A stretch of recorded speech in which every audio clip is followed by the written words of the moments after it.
Hello दोस्तों, हम लोग यूपीएल के बारे में डिटेल में बात करने वाले हैं। डिटेल बिजनेस एनालिसिस करेंगे यूपीएल के बारे में। तो देखिए, सबसे पहले रेवेन्यू की हम बात करते हैं कि जो अक्टूबर से दिसंबर 2022 का जो समय था 13,679 करोड़ का रेवेन्यू था, और अभी जो अक्टूबर से दिसंबर 2023 9,887 करोड़ का रेवेन्यू, मतलब 28% रेवेन्यू डिक्लाइन हुआ है। नेक्स्ट नंबर, कंपनी के बहुत सारे खर्चे भी होते हैं, तो जो अर्निंग होती है इंटरेस्ट, टैक्स, डेप्रिसिएशन, एमोर्टाइजेशन से पहले, जिसे एबिटा कहा जाता है, पिछली बार कितना था 3035 करोड़, और इस बार 416 करोड़ का, मतलब 86% एबिटा डिक्लाइन हुआ है दोस्तों।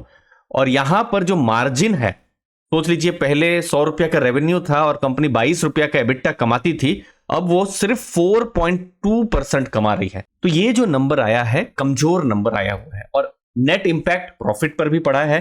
जैसे अक्टूबर टू दिसंबर 2022 में देखिए 1087 करोड़ का प्रॉफिट था, इस बार क्वार्टर 3 में देखिए 1217 करोड़ का लॉस है। अब यूपीएल के बारे में हम लोग समझेंगे। देखिए, उनका बिजनेस भारत में भी है, लेकिन साथ साथ में अमेरिका, लैटिन अमेरिका, यूरोप, मतलब दूसरे देशों में भी बहुत सारा उनका बिजनेस है।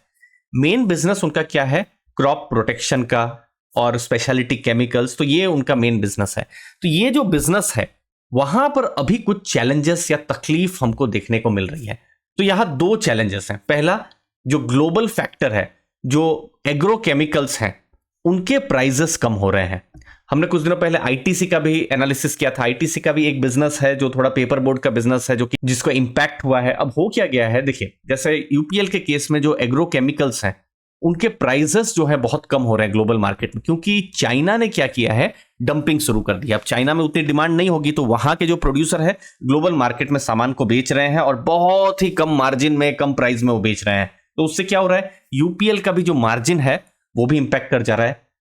और दूसरा जो फैक्टर है जिसने यूपीएल के जो बिजनेस को इंपैक्ट किया है, वो है डी स्टॉकिंग।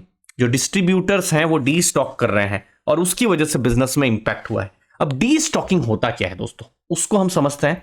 सोच लीजिए कोई भी एक डिस्ट्रीब्यूटर है, ठीक है, ये डिस्ट्रीब्यूटर है, उनकी दुकान है, तो डिस्ट्रीब्यूटर बहुत सारे जो प्रोडक्ट्स हैं वो रखते हैं, ठीक है। अब यूपीएल के केस में, या फिर जो डिस्ट्रीब्यूटर्स ही हैं, वो लोग क्या कर रहे हैं, वही सामान को बेचने के लिए वो ट्राई कर रहे हैं, लेकिन वो बेच नहीं पा रहे हैं, तो सामान वो डी स्टॉक ही कर रहे हैं। अब होता क्या है, सोच लीजिए सब सामान बिक जाए फॉर एग्जाम्पल, तो क्या होगा, वो लोग रीस्टॉकिंग करेंगे। मतलब यूपीएल को कहेंगे कि ठीक है, ये सामान हम लोग का बिक गया है, आप हमको नया सामान दीजिए, या जो भी क्रॉप प्रोटेक्शन या जो भी केमिकल्स या फर्टिलाइजर्स है वो हमको प्रोवाइड करिए। लेकिन वो अपना एग्जिस्टिंग जो इन्वेंट्री है वही खाली करने में उनको चैलेंज आ रहा है। तो फिर वो यूपीएल को भी नहीं बोल रहे हैं, कंपनी को, कि देखिए अभी हमको प्रोडक्ट चाहिए। तो इससे क्या हो गया है, उनको नए ऑर्डर्स नहीं मिल रहे हैं। कंपनी के पास प्रोडक्ट है लेकिन उसको वो सेल नहीं कर पा रही है, तो इसके कारण से तो ये टोटल डी स्टॉकिंग वाली चीज यहां पर हुई है। लेकिन ये डी स्टॉकिंग जो है 2022 से लगभग शुरू हुआ था, एक्सपेक्टेड था 2023 में ये जो है सॉल्यूशन कुछ आ जाएगा, लेकिन अभी भी वो चैलेंज हमको देखने को मिल रहा है, और एक्सपेक्टेड है कि ये कुछ चैलेंज कुछ समय और रहेगा। वैल्यूएशन, अब वैल्यूएशन के समय में देखिए, जैसे पीई रेशियो है वो अब पूरा ब्लैंक हो चुका है।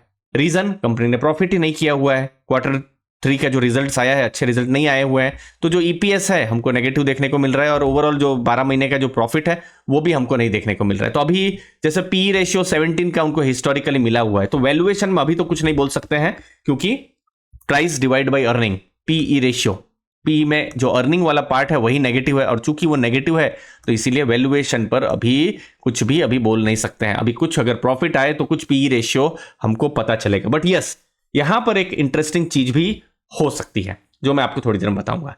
नेक्स्ट है डेट। डेट के केस में अगर आप देखेंगे कि तो डेट भी एक्चुअली में बढ़ा है।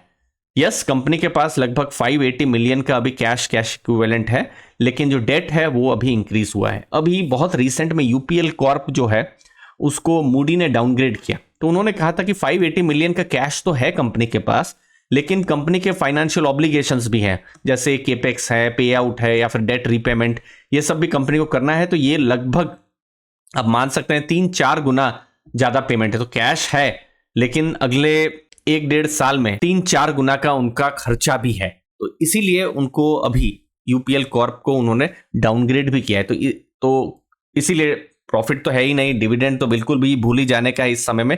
डेट वाला पार्ट को ही कैसे वो मैनेज करते हैं 2024 में, बहुत इंपॉर्टेंट रहेगा। कंपनी ने जो अपने एसजीए एक्सपेंसेस हैं वो भी कम करने की कोशिश की है कि वो खर्चा नहीं करेंगे। 100 मिलियन का वो अभी जितना हो सके कॉस्ट सेविंग करेंगे। तो ये सब चीजें यहाँ पर जो यूपीएल भी कोशिश कर रही है कि कैसे खर्चों को भी कंट्रोल किया जाए। अब लास्ट में दोस्तों, अभी आप ऐसा मान सकते हैं कि यूपीएल अपने बिजनेस में एक बहुत ही डिफिकल्ट टाइम से यहां पर गुजर रही है।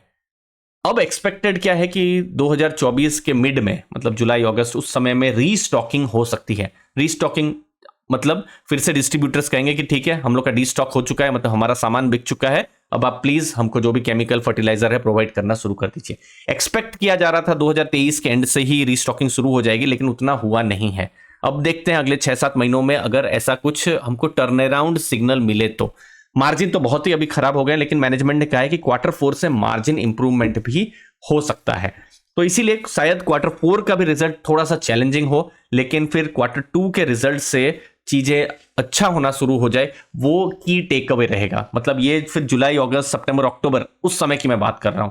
तो अभी का तो जो 4-6 महीना है थोड़ा सा चैलेंज तो रहने ही वाला है। तो जहां तक बिजनेस की बात होती है, ऐसे बिजनेस कैसे हो जाते हैं जो थोड़ा टर्न अराउंड टाइप हो जाते हैं कि ठीक है, बिजनेस में तकलीफ चल रहा है, सबको पता है, लेकिन ये तकलीफ सबको पता भी है, लेकिन क्या ये बिजनेस टर्न अराउंड होगा? टर्न अराउंड होगा मतलब जो भी रेवेन्यूज हैं, प्रॉफिट्स, मार्जिन फिर से थोड़ा सा ऊपर होने जाने का हमको पता चलेगा कि नहीं। तो अभी तो हम लोग इस स्टेज में है जहां पर नीचे जा रहा है। अब आने वाले टाइम में वही है देखने के लिए कि ये टर्न अराउंड होगा। टर्न अराउंड होगा तो बिल्कुल ही यहां पर अच्छा हो जाएगा कंपनी के लिए, कंपनी के बिजनेस के लिए, या फिर और भी ज्यादा पेन होगा तो फिर अगेन कंपनी के लिए उतना अच्छा नहीं रहेगा। तो Q3 का रिजल्ट आप ऐसा मान सकते हैं, कंपनी एक डिफिकल्ट टाइम से अभी गुजर रही है। आने वाले क्वार्टर्स, एटलीस्ट 2-3 क्वार्टर में यही देखना है कि हमको कुछ टर्न अराउंड सिग्नल, एटलीस्ट जो मार्जिन है या जो रेवेन्यू है वहां पर ग्रोथ हो रहा है कि नहीं। यस, कंपनी 1969 से है, एक स्ट्रॉन्ग कंपनी हमेशा से रही है, जो कि एक डिफिकल्ट टाइम से गुजर रही है। और डिफिकल्ट टाइम में ये थोड़ा सा साइक्लिकल बिजनेस भी है, बहुत डिपेंड भी करता है किस तरीके से क्रॉप प्रोटेक्शन रिलेटेड वेदर है, फिर साइकिल्स किस तरीके से चलती है। तो कंपनी ने इन सबको बहुत सालों से देखा हुआ है। तो हम तो वही उम्मीद करेंगे कि कंपनी बिल्कुल स्ट्रांग टर्न अराउंड करे। एक डिफिकल्ट टाइम से गुजर रही है, हम वही एक्सपेक्ट करेंगे, उम्मीद करेंगे और बेस्ट विशेस देंगे कि कंपनी का बिजनेस यहां पर स्ट्रांग हो। आपका क्या व्यू है जरूर बताइएगा कमेंट सेक्शन में। धन्यवाद आपके समय के लिए। थैंक यू दोस्तों।